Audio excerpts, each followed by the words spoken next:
Nigel, what a magnificent way to secure league status. Yeah, it's cause for a celebration, minor celebration, because it's not the extent of our aspirations or ambition, but it's nice to do it with 3 games to go. We're not sweating going into the final couple of weeks of the season, and I think you saw from the players tonight that belief.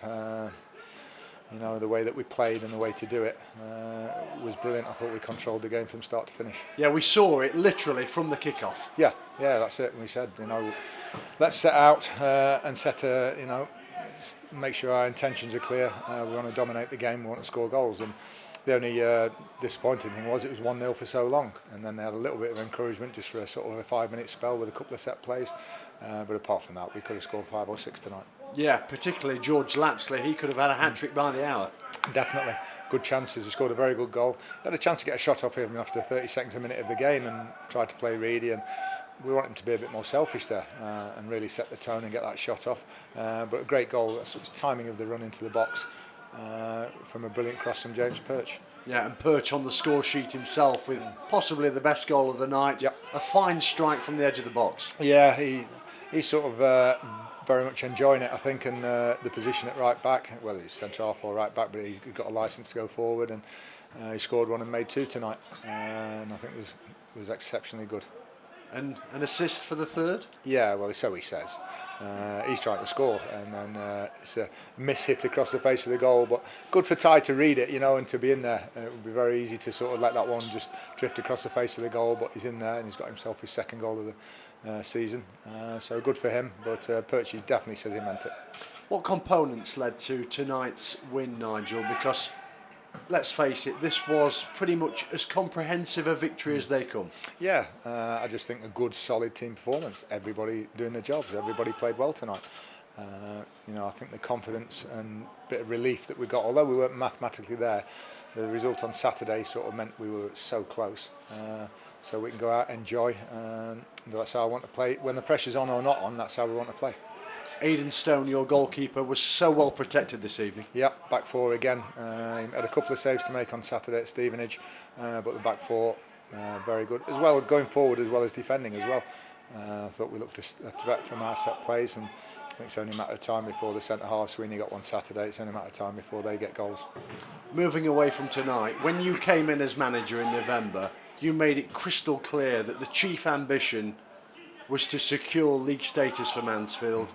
Well, that ambition now has been achieved. What are your overriding feelings and thoughts? Relief that we've got the job done. It shouldn't have taken this long, but for various reasons. We were just talking in there about the 5-game winning run we had, and how that got sort of upset by the break, and then we got to Warsaw and we get a point, and then we concede a deflection at Colchester in the last minute, and then we come to Bolton and we're 2-0 up with 11 minutes to go. I think those 3 things, those 2 games, and the fact we only played the 1 game in about 4 weeks, really broke our momentum, and we've been trying to pick it up again ever since then.